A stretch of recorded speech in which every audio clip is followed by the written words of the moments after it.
Welcome sa Tagalog Horoscope, ang iyong gabay sa pang-araw-araw na buhay.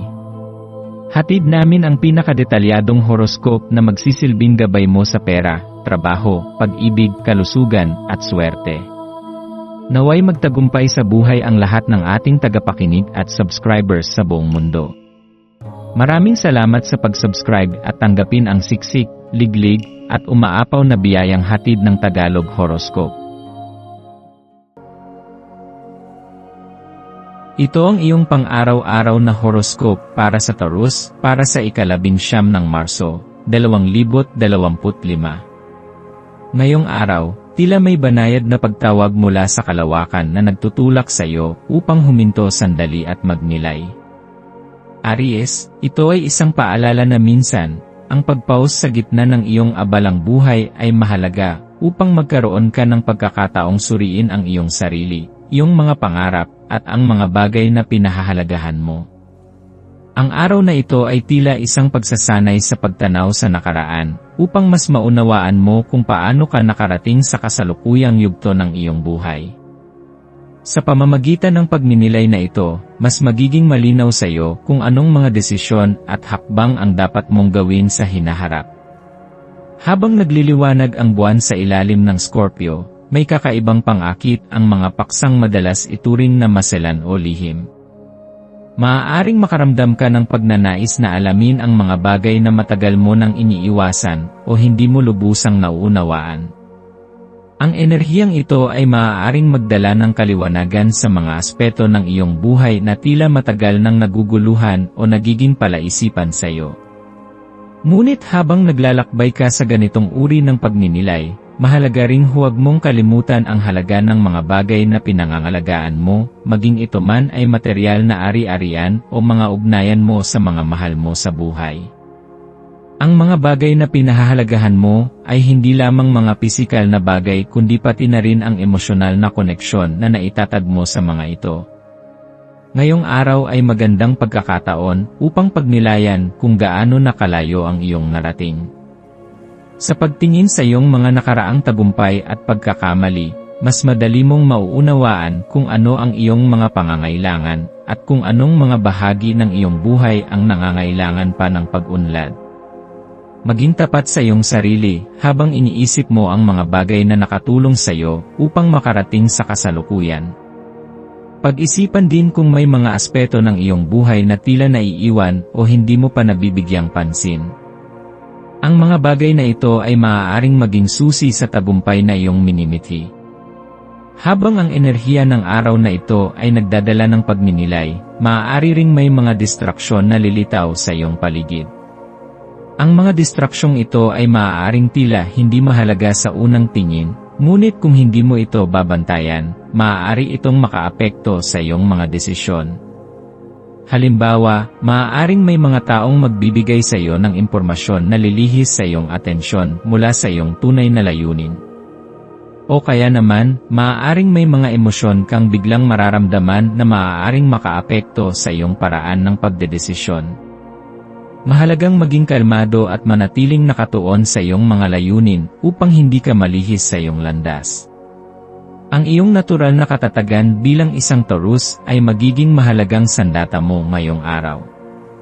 Sa pamamagitan ng pagiging mahinahon at maingat sa iyong mga desisyon, magagawa mong gabayan ang iyong sarili patungo sa tamang direksyon. Sa halip na magmadali, sikaping unti-unting isakatuparan ang iyong mga plano nang may tiwala sa iyong kakayahan. Ang pagiging maingat ay magbibigay sa iyo ng kalamangan, lalo na sa mga bagay na may kinalaman sa iyong mga pangarap at ambisyon. Ngayon ay magandang pagkakataon upang pag-isipan kung ano pa ang maaari mong gawin upang maabot ang iyong mga pangarap. Sa paggawa nito, mahalagang magkaroon ka ng bukas na puso at isipan. Maaaring magkaroon ka ng mga bagong ideya o inspirasyon na magdadala sa iyo sa mas magandang direksyon. Huwag matakot na subukan ang mga bagong pamamaraan o diskarte upang mas mapalapit ka sa iyong mga mitiin. Sa pamamagitan ng pagiging bukas sa mga pagbabago, mas magiging madali para sa iyo na yakapin ang mga oportunidad na darating sa iyong buhay. Ang iyong maswerteng kulay para sa araw na ito ay berde. Ang kulay na ito ay sumisimbolo ng balanse, kasaganaan, at kaginhawaan. Ang pagsusuot ng berde o paggamit ng mga bagay na may ganitong kulay ay makakatulong upang mapanatili mong kalmado at may malinaw na isipan sa buong araw. Ang kulay na ito rin ay maaaring magbigay sa iyo ng inspirasyon upang maging mas positibo at determinado sa pagtahak sa iyong mga pangarap. Ang iyong maswerteng numero ay 7, 14, at 23. Ang 7 ay sumasagisag sa espiritual na kaliwanagan at malalim na pangunawa, isang paalala na mahalaga ang pagninilay upang mas maunawaan mo ang iyong sarili at ang iyong mga pangarap. Ang 14 ay nagdadala ng enerhiya ng pagbabalanse ng iyong mga responsibilidad at personal na kagustuhan, isang paalala na mahalagang hanapin ang tamang timpla sa pagitan ng trabaho at pahinga. Samantala, ang 23 ay nagpapahiwatig ng tagumpay na nagmumula sa sipag at tiyaga, isang paalala na kahit maliit na hakbang ay may malaking epekto sa iyong pag-usad. Ang maswerteng gawain para sa iyo ngayong araw ay ang paglalaan ng oras upang linisin at ayusin ang iyong tahanan o personal na espasyo. Sa paggawa nito, hindi lamang ikaw nagtatanggal ng kalat kundi nagbibigay ka rin ng pagkakataon sa positibong enerhiya na dumaloy sa iyong buhay. Ang pagkakaroon ng maayos at malinis na kapaligiran ay maaaring magbigay sa iyo ng mas malinaw na pag-isip at dagdag na sigla upang harapin ang mga hamon ng araw. Sa pagtatapos ng araw na ito, mahalagang tandaan na bawat hakbang na iyong ginagawa, gaano man ito kaliit o kalaki, ay bahagi ng iyong paglalakbay patungo sa tagumpay. Huwag kang panghinaan ng loob kung may mga pagsubok na darating, dahil ang bawat hamon ay isang pagkakataon upang matuto at maging mas matatag.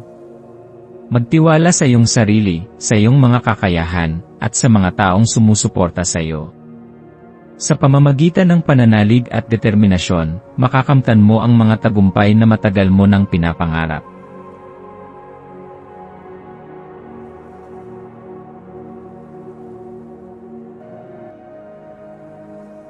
Tayo ay magkaroon ng kaunting sandali upang ipagdasal ang lahat ng mga dalangin ng ating mga subscribers, na sana'y matamo nila ang kanilang mga pinapangarap sa buhay, magandang trabaho, mabuting kalusugan, payapa at masayang pamumuhay, at siksik, liglig at umaapaw na biyaya at kayamanan. Ipinagdarasal namin ng mataimtim ang lahat ng mga komento sa nakaraang video, at hinihiling namin, Panginoon, na pagpalain mo ang ating mga subscribers ng masayang buhay sa mundong ibabaw. Maraming salamat po.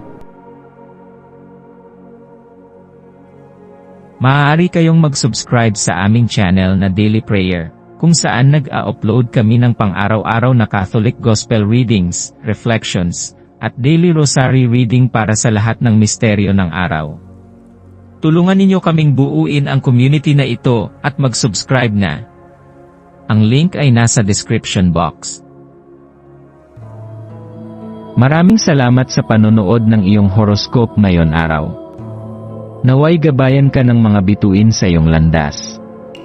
Huwag kalimutang mag-like, share, at subscribe para sa iba pang cosmic na kaalaman. Hanggang sa muli, manatiling konektado sa universo.